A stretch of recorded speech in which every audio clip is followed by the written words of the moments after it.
السلام علیکم. میرے چینل اسلامک وومن نور پر فرحت ہاشمی کے بیانات موجود ہیں. اگر آپ مزید بیانات سننا چاہتے ہیں تو برائے مہربانی میرے چینل کو سبسکرائب کر دیں. شکریہ. آج انشاءاللہ ہم حضرت علی رضی اللہ تعالیٰ عنہ کے مناقب پڑھیں گے. نحمدہ ونصلی علی رسولہ الکریم. اما بعد فاعوذ باللہ من الشیطان الرجیم. بسم اللہ الرحمن الرحیم. رب اشرح لی صدری ویسر لی امری واحلل عقدۃ من لسانی یفقہوا قولی. باب مناقب علی بن ابی طالب القرشی الہاشمی ابی الحسن رضی اللہ عنہ. وقال النبی صلی اللہ علیہ وسلم لعلی انت منی وانا منک. وقال عمر توفی رسول اللہ صلی اللہ علیہ وسلم وهو عنہ راض. علی بن ابی طالب قرشی یعنی قریشی ہاشمی، ان کے مناقب، فضائل، فضیلت، جن کی کنیت ابو الحسن تھی رضی اللہ عنہ. وقال النبی صلی اللہ علیہ وسلم، اور نبی صلی اللہ علیہ وسلم نے فرمایا لعلی، حضرت علی کو، انت منی وانا منک، تم مجھ سے ہو اور میں تم سے ہوں، یعنی ہمارا گہرا قریبی تعلق ہے. وقال عمر، اور حضرت عمر رضی اللہ عنہ نے ان کے بارے میں فرمایا، توفی رسول اللہ صلی اللہ علیہ وسلم، رسول اللہ صلی اللہ علیہ وسلم فوت ہوئے، وہو عنہ راض، اور وہ ان سے یعنی حضرت علی سے راضی تھے، خوش تھے. تو اس سے حضرت علی رضی اللہ عنہ کی فضیلت کا پتہ چلتا ہے کہ آپ صلی اللہ علیہ وسلم کو ان سے کتنا گہرا تعلق تھا، آپ ان سے کتنی محبت کرتے تھے، اور جب آپ دنیا سے رخصت ہوئے تو اس وقت بھی آپ ان سے راضی تھے. حدیث ہے حدثنا قتیبۃ بن سعید. امام بخاری کہتے ہیں کہ ہم سے قتیبہ بن سعید نے حدیث روایت کی ہے. ان کی کنیت ابو رجاء ہے. ابو رجاء الثقفی، آزاد کردہ غلام ہے. وہ کہتے ہیں حدثنا عبد العزیز عن ابی حازم عن سہل بن سعد رضی اللہ عنہ. حدیث کے راوی صحابہ میں سے سہل بن سعد ہیں، اللہ ان سے راضی ہو. ان رسول اللہ صلی اللہ علیہ وسلم قال، کہ رسول اللہ صلی اللہ علیہ وسلم نے فرمایا، لأعطین الرایۃ غدا رجلا یفتح اللہ علی یدیہ. لأعطین، البتہ میں ضرور دوں گا، عطا کروں گا، الرایۃ جھنڈا، غدن کل، رجلا ایک ایسے شخص کو، یفتح اللہ فتح کر دے گا اللہ، علی یدیہ اس کے ہاتھوں پر، یعنی خیبر کو. قال، کہتے ہیں راوی، فبات الناس یدوکون لیلتہم، تو رات گزاری لوگوں نے سوچتے ہوئے، یدوکون سوچتے ہوئے، غور و فکر کرتے ہوئے، لیلتہم اپنی رات کو، ایہم یعطاہا کہ کون سا ان میں سے دیا جائے گا اس جھنڈے کو، یہ جھنڈا کس کو ملے گا اور پھر اس کے ہاتھوں یہ علاقہ فتح بھی ہوگا. تو یہ بہت بڑی خوشخبری تھی اور زبردست پیشن گوئی تھی. تو لوگ قیاس آرائیاں کرنے لگے، سوچنے لگے، اس بات کا انتظار کرنے لگے اور تمنا کرنے لگے کہ یہ جھنڈا انہیں دیا جائے. فلما اصبح الناس، پھر جب لوگوں نے صبح کی، غدوا علی رسول اللہ صلی اللہ علیہ وسلم کلہم یرجون یعطاہا، تو وہ رسول اللہ صلی اللہ علیہ وسلم کے پاس حاضر ہوئے آپ کی خدمت میں. سب کے سب امید رکھ رہے تھے کہ وہ جھنڈا ان کو ملے گا، ہر ایک کو یہ امید تھی کہ وہ جھنڈا اس کے ہاتھ میں دیا جائے گا. فقال این علی بن ابی طالب، آپ نے پوچھا علی بن ابی طالب کہاں ہے، یعنی جو حاضر ہوئے ان میں سے تو کسی کو نہیں ملا، لیکن آپ نے حضرت علی کے بارے میں پوچھا. فقالوا یشتکی عینیہ یا رسول اللہ، انہوں نے کہا اے اللہ کے رسول صلی اللہ علیہ وسلم، وہ اپنی دونوں آنکھوں کی شکایت کرتے ہیں، یعنی ان کی آنکھوں میں کچھ تکلیف ہو گئی ہے، ان کی آنکھیں دکھ رہی ہیں. قال، فرمایا نبی صلی اللہ علیہ وسلم نے، فارسلوا الیہ، تو ان کو بلا بھیجو میری طرف. فاتونی بہ، پس میرے پاس لے آؤ اس کو. فلما جاء، پھر جب وہ آ گئے یعنی حضرت علی، بصق فی عینیہ، تو آپ نے لعاب دہن لگایا ان کی دونوں آنکھوں میں. ودعا لہ، اور ان کے لیے دعا کی. فبرأ، تو وہ تندرست ہو گئے، ٹھیک ہو گئے. حتی کأن لم یکن بہ وجع، گویا کہ ان کو کوئی تکلیف ہی نہ تھی، ان کی آنکھیں ایسی ہو گئی جیسے کوئی تکلیف ہی نہ ہو. فآتاہ الرایۃ، تو آپ نے جھنڈا ان کو عطا فرمایا. فقال علی، تو حضرت علی نے کہا، یا رسول اللہ، اے اللہ کے رسول صلی اللہ علیہ وسلم، فاقاتلہم، تو میں ان سے جنگ کروں، حتی یکونوا مثلنا، یہاں تک کہ وہ ہم جیسے ہو جائیں، یعنی مسلمان ہو جائیں. یعنی آپ کیا چاہتے ہیں کہ میں جا کر ان سے لڑائی کروں یہاں تک کہ وہ مسلمان ہو جائیں. فقال انفذ على رسلک، تو آپ نے فرمایا ابھی آہستہ آہستہ چلو، یعنی آہستہ آہستہ جاؤ. حتی تنزل بساحتہم، یہاں تک کہ تم ان کے میدان میں جا اترو، یعنی ان کے علاقے میں پہنچ جاؤ. ثم ادعوہم الی الاسلام، پھر انہیں اسلام کی طرف دعوت دو. وَأَخْبِرْهُمْ، اور انہیں خبر دو، بما یجب علیہم، جو بھی ان پر واجب ہے، لازم ہے، فرض ہے، من حق اللہ فیہ، اللہ کے حق میں سے اس میں. فواللہ لَأَن يَهْدِيَ اللَّهُ بِكَ، پس اللہ کی قسم کہ ہدایت دے اللہ تمہارے ذریعے، رجلا واحدا، کسی ایک شخص کو، خیر لک، یہ بہتر ہے تمہارے لیے، من ان، اس سے کہ یکون ہو، لک، تمہارے لیے، حمر النعم، سرخ سرخ اونٹ، یعنی سرخ اونٹوں سے زیادہ قیمتی ہے تمہارے لیے، تمہارے فائدے میں، تمہارے حق میں، کہ تم ایک شخص کو ہدایت دے دو، یعنی تمہاری دعوت سے کوئی ایک شخص مسلمان ہو جائے. تو اس حدیث سے بھی ہمیں بہت سی باتیں پتہ چل رہی ہیں. اس کی مزید وضاحت جو ہے وہ اگلی حدیث میں ہوگی، تو انشاءاللہ پہلے وہ پڑھتے ہیں پھر کچھ بات کریں گے. حدثنا قتيبة حدثنا حاتم عن يزيد بن ابي عبيد عن سلمة قال كان علي قد تخلف عن النبي صلى الله عليه وسلم في خيبر وكان به رمد. یہ حدیث جو ہے یہ سلمہ بن اکوع نے روایت کی ہے، پچھلی جو تھی وہ سہل بن سعد نے کی تھی.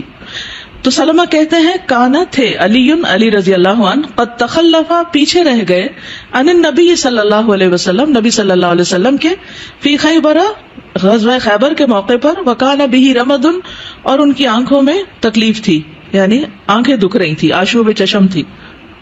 فقال، تو وہ کہنے لگے حضرت علی، انا اتخلف عن رسول اللہ صلی اللہ علیہ وسلم، کیا میں رسول اللہ صلی اللہ علیہ وسلم سے پیچھے رہ جاؤں؟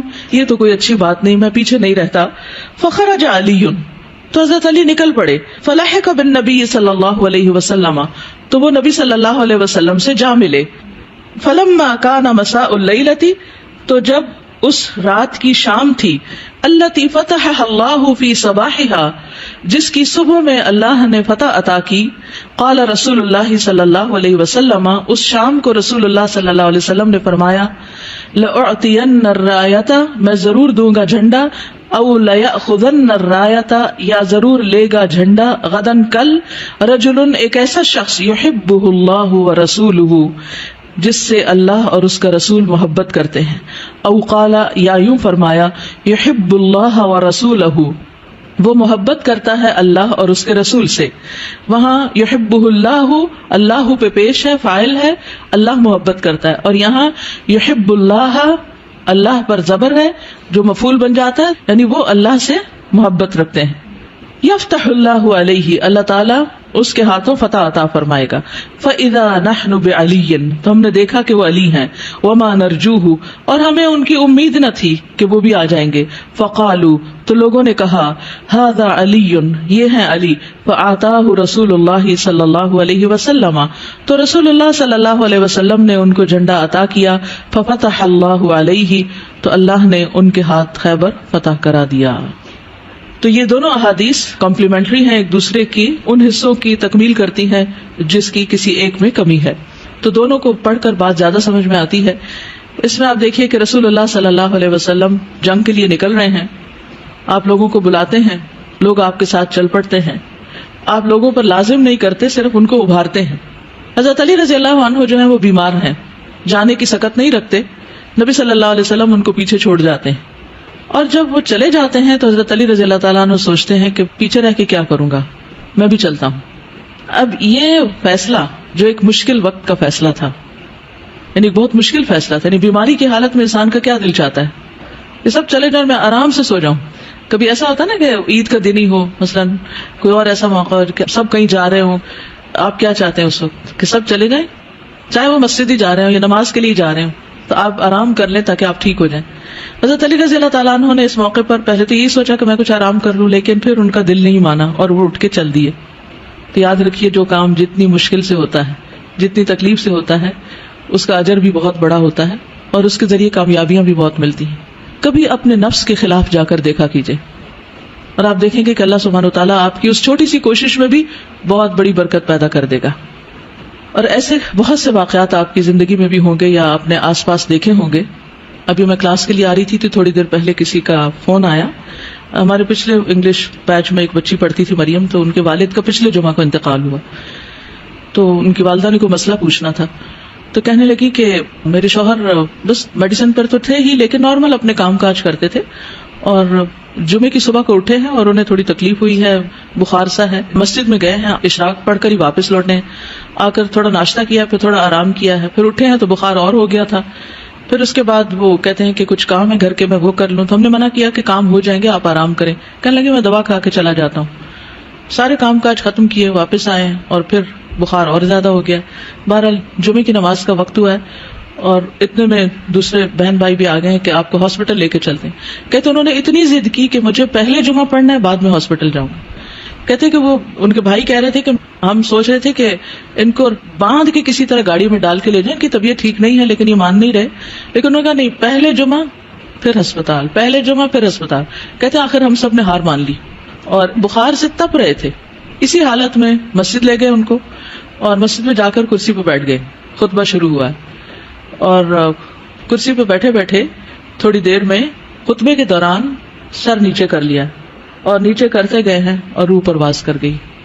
اب آپ دیکھیے کہ یہ بھی اللہ کی توفیق سے ہوتا ہے نا, یعنی وضو کی حالت میں مسجد, خطبہ ہو رہا ہے اور بندہ بخار سے تپ رہا ہے. ایسے میں بھی انسان کیا چاہتا ہے, کیا کرے؟ اگر مجھے اور آپ کو بخار ہو تو ہم ظہر کی نماز کیسے پڑھیں گے؟ سب کہیں گے اچھا اٹھ کے شاید پڑھ لیں, یا پھر تیمم کرا دے, اشاروں سے پڑھ لیتے ہیں, یا کچھ بھی. میں غور کر رہی تھی کیونکہ اس سے پہلے زبیدہ کے جو فادر ہیں وہ بھی جمعے کا خطبہ دیتے ہوئے رخصت ہوئے. ان کا میں نے آج سنا کہ یہ بھی جمعے کے خطبے کے دوران رخصت ہوئے. تو میں سوچ رہی تھی کہ وہ کون لوگ ہوتے ہیں جن کو مسجد میں موت آتی ہے, وہ کون لوگ ہوتے ہیں جن کو جمعے کے دوران وفات آتی ہے, کون ہوتے ہیں یہ؟ ایسے ہی یعنی وہ کہیں ادھر ادھر جا رہے تھے, اچانک ان کو خیال آ گیا مسجد میں چلے جائیں, اور نہیں, جن کو مسجد سے محبت ہوتی, جو مسجد ہی نہ جائیں, جو جماعت سے نماز ہی نہ پڑھیں, جو جمعہ تک پڑھنا گوارا نہ کریں, اس میں بھی سستی کریں, آخری وقت میں جا کے بس جماعت میں شریک ہو جائیں, خطبہ بھی نہ سنیں, اچھے بھلے صحت مند ہوتے ہوئے, کیا ان کے مقدر میں یہ خوش قسمتیاں ہوتی؟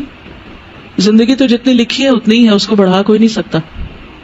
لیکن یہ کتنی بڑی خوش قسمتی کی بات ہے. اس قدر حوصلے میں تھی وہ کہتی ہے کہ ہمارے دل کو اتنا اطمینان اور اتنا سکون ہے کہ ہم نے انہیں مسجد ہی جانے دیا اور ہسپتال نہیں لے کر گئے, کیونکہ زندگی تو اتنی تھی, اگر ہسپتال بھی لے جاتے تو کیا ہوتا؟ جو وقت لکھا تھا اسی پہ ہی جانا تھا نا. تو ہم سب کو بھی عام حالات میں تو ٹھیک ہے, ہم جیسی بھی کوشش کرتے ہیں, لیکن غیر معمولی حالات میں ہم سب کچھ نہ کچھ کوتاہی کر جاتے ہیں. تو جس وقت کوئی تکلیف بھی ہو, کوئی پریشانی بھی ہو, اس وقت بھی ہمت کر کے اٹھ جایا کریں اور اللہ کی عبادت میں کوتاہی نہ کریں. ہمیں کیا معلوم یہ ہماری آخری نماز ہو, یہ ہماری زندگی کا آخری دن ہو, یہ ہمارا آخری کام ہو, ہمیں نہیں معلوم. لیکن جن کاموں سے ہمیں محبت ہے, جن جگہوں سے ہمیں محبت ہے, جس چیز کا شوق ہے, جن لوگوں سے ہمیں محبت ہے, پھر انسان انہی کے ساتھ ہوتا ہے. یہ واقعہ تو آپ میں سے ہر ایک نے پڑھا ہوا ہے, لیکن بخاری پڑھنے کا فائدہ یہ ہوتا ہے کہ ذرا ڈیٹیلز پتہ چل جاتی ہیں کہ یہ حدیث 20-30 دفعہ تو آپ نے سنی ہوگی کم از کم بھی, کہ تمہارے ذریعے ایک شخص ہدایت پا جائے تمہارے لیے سرخ اونٹوں سے زیادہ قیمتی. لیکن کس موقع پر کہا, کہاں کہا, پیچھے کیا تاریخ تھی, یہ ہمیں نہیں معلوم ہوتا. تو اس طرح یہ پتہ چلتا ہے کہ یہ موقع تھا اور یہ جگہ تھی. اور اس میں بھی آپ دیکھیں کہ حضرت علی رضی اللہ تعالیٰ عنہ جب اس حال میں بھی چل پڑتے ہیں تو اللہ سبحانہ وتعالیٰ انہیں شفا بھی دیتے ہیں. نبی صلی اللہ علیہ وسلم نے دعا دی ہوگی آپ کو, لعاب لگایا, آپ ٹھیک ہو گئے. آپ نہ صرف یہ کہ اس جنگ میں شریک ہوئے بلکہ اس کے قائد بنے, جبکہ سارے لوگ جو پہلے سے گئے ہوئے تھے ان کی تمنا تھی کہ جھنڈا ان کو ملے, لیکن اللہ سبحانہ وتعالیٰ کی مرضی کچھ اور تھی. بہرحال آپ نے ایک اور بات یہ فرمائی کہ اللہ اور اس کا رسول اس سے محبت کرتے ہیں. تو جب اللہ تعالیٰ کسی سے محبت کرے اور اللہ کے رسول کسی سے محبت کرے تو پھر اس شخص کے لیے خیر ہی خیر ہوگی, پھر اس کے لیے نیکیوں کے دروازے کھل جائیں گے. اور دوسری روایت میں آتا ہے کہ وہ اللہ اور اس کے رسول سے محبت کرتے ہیں. تو جب ہم اللہ اور اس کے رسول سے ہر چیز سے بڑھ کر محبت کریں تو یہ بھی ہماری خوش قسمتی کی علامت ہے کہ ہمارے لیے خیر اور بھلائی کے دروازے کھل جائیں. اور پھر جھنڈا لینے کے بعد آپ دیکھیے وہ یہ نہیں کہ اتنے ایکسائٹیڈ ہو کہ بھول ہی جائیں کہ وہ کدھر جا رہے ہیں اور انہیں کرنا کیا ہے. فوراً انسٹرکشنز لیتے ہیں مجھے کرنا کیا ہے. کیا مجھے اسٹریٹ اوے جا کے جنگ کرنی ہے ان سے؟ تو آپ صلی اللہ علیہ وسلم ان کو طریقہ بتا دیتے ہیں کہ ابھی تم آہستہ آہستہ چلو، اور پھر جب پہنچ جاؤ تو سب سے پہلے ان کو اسلام کی دعوت دینا. اس سے ایک بہت اہم بات پتہ چلتی ہے کہ اسلام میں جنگ کسی دنیاوی فائدے کے لیے نہیں ہوتی، اور لوگوں کو مارنے سے زیادہ یہ بات عزیز ہوتی ہے کہ ان کو اسلام کی طرف بلایا جائے. اور پھر یہ بھی بتا دیا گیا کہ اگر ایک شخص بھی ہدایت پا گیا تو وہ تمہارے لیے کہیں زیادہ قیمتی ہے، کہیں زیادہ فائدہ مند ہے. دوسری روایت میں 100 اونٹوں کا ذکر آتا ہے، 100 سرخ اونٹوں سے بھی زیادہ قیمتی ہے. ویسے بھی یہ بات بڑی قیمتی ہے، لیکن عین اس وقت اس موقع کی مناسبت سے کہ مارنے سے زیادہ ان کو ہدایت پر لانا زیادہ فائدہ مند ہے تمہارے لیے. اور پھر اللہ سبحانہ وتعالیٰ ان کے ہاتھوں فتح بھی عطا کرتے ہیں. اس موقع پر بھی سوچئے کہ ان سارے لوگوں میں سے حضرت علی رضی اللہ تعالیٰ عنہ کیوں چنے گئے؟ وہ کیا چیزیں ہوتی ہیں، وہ کون سی خوبیاں ہوتی ہیں، وہ کون سے اعمال ہوتے ہیں ایسے کہ جس کی بنا پر اللہ سبحانہ وتعالیٰ کچھ لوگوں کو دوسروں پر ترجیح دیتے اور زیادہ مواقع عطا کر دیتے. ہم اپنے اندر کیا چیز لائیں، ہم کیا کریں، اللہ سے مانگیں. اور پھر جہاں تک یہ بات ہے تو وہ محبت کی بات ہے، یہاں کسی اور عمل کا ذکر نہیں کیا جا رہا، دل کے ایک کیفیت کی بات ہے. اللہ اور اس کے رسول کی محبت ہر چیز سے زیادہ. تو اس سے یہ پتہ چلتا ہے کہ جو ایمان ہے اور اللہ کی محبت ہے، جب اللہ سے محبت ہر چیز سے بڑھ کر ہوگی تو پھر ہر کام بھی تو اللہ ہی کے لیے ہوگا نا، کیونکہ ہمیں جس سے محبت ہوتی ہے ہم اس کو خوش کرنے کے لیے بہت کچھ کرتے رہتے ہیں. تو جب ہماری محبت اللہ سے ہوگی ہر چیز سے بڑھ کر تو پھر ہمارا ہر کام بھی اللہ کے لیے ہوگا. اب کوئی بات آپ کو کہنی ہے تو کہہ دیجیے، ورنہ میں آگے چلوں. آپ کو کیا سمجھ آئے؟ حضرت علی رضی اللہ عنہ کی شخصیت سے کیا چیز سمجھ آئے، اور نبی صلی اللہ علیہ وسلم کا ان سے کیسا تعلق تھا؟ جی استاذہ، جب یہ آیت اتری تھی کہ وَأَنذِرْ عَشِيرَتَكَ الْأَقْرَبِينَ، تو آپ صلی اللہ علیہ وسلم نے اپنے خاندان والوں کی دعوت کی تھی اور سب لوگ آئے. تو آپ صلی اللہ علیہ وسلم نے جب دین کی دعوت دی تو کسی نے کوئی خاص ریئیکشن شو نہیں کیا تھا. تو تب بھی علی رضی اللہ تعالیٰ عنہ نے کہا تھا کہ اگرچہ میں چھوٹا سا ہوں اور میری ٹانگیں پتلی ہیں، اور تب بھی کہا تھا میری آنکھیں دکھتی ہیں، لیکن میں پھر بھی آپ کا ساتھ دوں گا.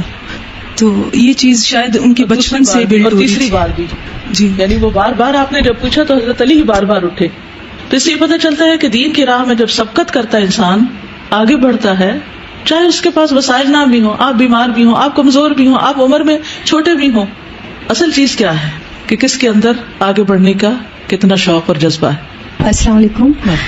یہاں میں نے یہ سیکھا کہ حالات جیسے بھی ہوں ہمیں بالکل بھی مایوس نہیں ہونا چاہیے، بلکہ اپنے آپ کو اور زیادہ پر امید رکھنا چاہیے، پر امنگ کرنا چاہیے کہ ہمیں کام کرنا ہے، آگے بڑھ کے دین کے لیے بہت کچھ کرنا ہے. جس طرح سے حضرت علی دیکھے، انہیں تکلیف تھی آنکھوں کی، انہوں نے اپنی تکلیف کو نہیں دیکھا، سوچ لیا کہ میں پیچھے رہ کر میں کیا کروں گا، مجھے آگے بڑھنا ہے، مجھے کام کرنا ہے. اور پھر وہ امیر بھی بن گئے، قافلے کے ساتھ جا بھی ملے، اور پھر اس جنگ کے اندر انہوں نے خیبر کا قلعہ بھی فتح کیا. کس قدر بہترین بات، سوچنے کے لیے ہمارے لیے بہت کچھ. یعنی ہم یہی دیکھتے رہتے ہیں ہمارے پاس یہ وسائل بھی نہیں، ہمارے پاس یہ بھی نہیں، ہمارے پاس یہ بھی نہیں، ہم کیا کر سکتے ہیں. تو کامیابی صرف وسائل کے ساتھ نہیں ہوتی، اس کے لیے وسائل سے زیادہ کچھ اور چاہیے ہوتا ہے. السلام علیکم استاذہ، آپ صلی اللہ علیہ وسلم حضرت علی سے کہہ رہے تھے نا کہ میری تم سے ایسی نسبت ہے جیسے موسیٰ کی ہارون سے تھی. اور ایک اہم بات جو میں نے اس حدیث سے لی ہے کہ جب آپ صلی اللہ علیہ وسلم نے ان کو جھنڈا دیا تو وہ جنگ کے اصول سے پتہ چلتے ہیں کہ آپ امیر سے مطلب انہوں نے ان کو ہدایات دی اور دین انہوں نے وہ جنگ کے لیے آگے بڑھے. اس میں مجھے 2 پوائنٹ اچھے لگے. ایک یہ کہ رسول صلی اللہ علیہ وسلم ابھارتے تھے غور و فکر کے لیے، مطلب ایک دم نہیں بتا دی کہ جھنڈا کس کو ملے گا، پہلے سوچنے دیا، لوگوں کو سسپینس میں رکھا، اور باقی سب کی نیت اور جذبہ جو ہے ان کا اجر اس کا مل گیا ہوگا.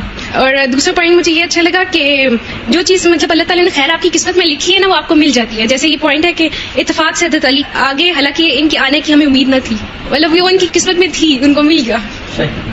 نیکسٹ حدیث ہے حدثنا عبد الله بن مسلمة حدثنا عبد العزيز بن ابي حازم عن ابيه ان رجلا جاء الى سهل بن سعد.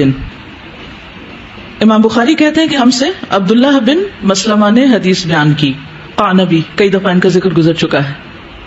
اور پھر ایک شخص سہل بن سعد جو صحابی ہیں ان کے پاس آیا. سہل بن سعد صحابی ہیں جن کے پاس ایک شخص ہے، نام نہیں معلوم. فقال کہا هذا فلان، یہ فلاں شخص، لامیر المدینہ، مدینہ کے امیر کی طرف اشارہ تھا، اشارہ ہے مروان کی طرف جو ان دنوں مدینہ کا گورنر تھا. یدعو علی عند المنبر، وہ ممبر پر بیٹھ کر حضرت علی کو پکارتا ہے، یعنی ان کا اچھا ذکر نہیں کرتا. قال، کہا، فیقول ماذا، کیا کہتا ہے؟ قال یقول له ابو تراب، تو اس شخص نے کہا کہ وہ ان کو ابو تراب کہتا ہے. فضحک، تو سہل ہنس پڑے. ابو تراب کا کیا مطلب ہے؟ مٹی کا، مٹی والے. وقال، اور کہا، واللہ، یہ سہل کہتے ہیں، واللہ ما سماہ الا النبی صلی اللہ علیہ وسلم، اللہ کی قسم نہیں نام رکھا ان کا یہ مگر نبی صلی اللہ علیہ وسلم نے خود ہی. وما کان له اسم احب الیہ منہ، اور ان کے نزدیک یعنی حضرت علی کے نزدیک اس سے بڑھ کر عزیز کوئی اور نام نہ تھا. یعنی حضرت علی کو اپنا یہ نام بہت ہی پیارا تھا. تو کیا ہوا؟ مروان جو کہتا ہے، جیسے وہ ابو لہب کی بیوی نے کہا تھا نا مزمم، تو آپ نے فرمایا میں تو محمد ہوں. فاستطعمت الحدیث سہلا، تو وہ کہتے ہیں کہ پھر میں نے امید رکھی کہ حدیث بیان کریں. سہل سے درخواست کی کہ حدیث بتائیں، اس کے پیچھے کیا حکمت تھی، کیا کہانی تھی کہ آپ کا نام ابو تراب نبی صلی اللہ علیہ وسلم نے رکھا. وقلت، اور میں نے کہا، یا ابا عباس کیف، میں نے کہا ابو عباس یہ کیسے ہوا؟ ابو عباس کون ہے؟ سہل بن سعد. قال دخل علی علی فاطمہ، وہ کہتے ہیں کہ حضرت علی حضرت فاطمہ پر داخل ہوئے، یعنی گھر میں گئے. ثم خرج، پھر نکل گئے. گھر میں آئے، کچھ تکرار ہوئی تو گھر سے باہر چلے گئے. فاستجع فی المسجد، تو مسجد میں جا کے لیٹ گئے. فقال النبی صلی اللہ علیہ وسلم، تو نبی صلی اللہ علیہ وسلم نے پوچھا، این ابن عمکی، تمہارے چچا کا بیٹا کہاں ہے؟ حالانکہ حضرت علی نبی صلی اللہ علیہ وسلم کے چچا کے بیٹے تھے، حضرت فاطمہ کے ایک طرح سے دادا ہوتے ہیں، یعنی کہ ام جو ہیں ابو طالب. ٹھیک، تو یہاں پر ابن عمک. قالت فی المسجد، یعنی تمہارے کزن کہاں ہیں جیسے کہا جاتا ہے. قالت کہنے لگی فی المسجد، مسجد میں. فخرج الیہ، تو ان کی طرف نکلے. کون؟ نبی صلی اللہ علیہ وسلم. خود تشریف لے گئے. فوجد رداءہ قد سقط عن ظہرہ، آپ نے دیکھا کہ ان کی کمر سے چادر گری ہوئی ہے. لیٹ گئے تھے اور پھر سو گئے ہوں گے تو بہرحال چادر ہٹ گئی. وخلص التراب الی ظہرہ، اور مٹی آپ کی پشت کو، یہ کمر کو لگ گئی تھی. فجعل یمسح التراب عن ظہرہ، تو نبی صلی اللہ علیہ وسلم آپ کی پیٹھ سے، آپ کی کمر سے مٹی پوچھنے لگے اپنے ہاتھوں سے. فیقول، پھر فرماتے، اجلس یا ابا تراب، اے ابو تراب اٹھ کے بیٹھو. تو یہ ہے پیچھے قصہ آپ کی اس کنیت کا کہ آپ کو ابو تراب کیوں کہا گیا، حالانکہ آپ کو ابو الحسن بھی کہا جاتا تھا. تو بہرحال اس سے یہ پتہ چلتا ہے کہ حضرت علی رضی اللہ عنہ رسول اللہ صلی اللہ علیہ وسلم کو کتنے عزیز تھے. ایک اور بات بھی اس سے پتہ چلتی ہے، وہ یہ کہ حضرت علی آپ کے داماد بھی تھے اور وہ آپ کی بیٹی سے ناراض ہو کر گھر سے گئے تھے. اگر کوئی اور باپ ہوتا تو وہ کیا کرتا؟ کس کا ساتھ دیتا؟ بیٹی کا. تو جو لوگ بچوں کے جھگڑے میں اپنی بیٹی یا بیٹے کا ساتھ دیتے ہیں، چھوٹے موٹے جھگڑوں میں، کوئی بڑے مشکل مسئلہ ہو وہ تو اپنی جگہ ہے، چھوٹی موٹی باتوں میں جو عام طور پر ڈیلی بیسس پر اچانک ہی کوئی چیز، کسی چیز پر اختلاف ہوتا ہے، کوئی آرگیومنٹ شروع ہو جاتی ہے، وقتی طور پر انسان کو غصہ آ جاتا ہے، وہ بول چال تھوڑی سی بند ہو جاتی، تو اس میں جو اپنی بیٹی کا ساتھ دے وہ دراصل اپنی بیٹی کا ہی نقصان کرتا ہے. ایسے مواقع پر چاہے قصور دوسرے فریق کا ہو، اسی کو توجہ دینی چاہیے، اسی کو سپورٹ کرنا چاہیے، اس کا حوصلہ ہمت بڑھانی چاہیے، اس کو اعتماد دینا چاہیے، اس کو محبت دینی چاہیے، اس کی کیئر کرنی چاہیے، کیونکہ شیطان کو یہیں سے بدگمانیاں پیدا کرنے کا موقع ملتا ہے. اگر نبی صلی اللہ علیہ وسلم حضرت فاطمہ کی دلجوئی اس وقت شروع کر دیتے اور یہ کہتے کہ تمہارا شوہر تمہارے ساتھ ایسا سلوک کرتا ہے وغیرہ وغیرہ، جو بھی عام طور پہ باتیں ہوتی ہیں، تو اس سے کیا ہوتا؟ کیا مسئلہ حل ہو جاتا؟ مسئلہ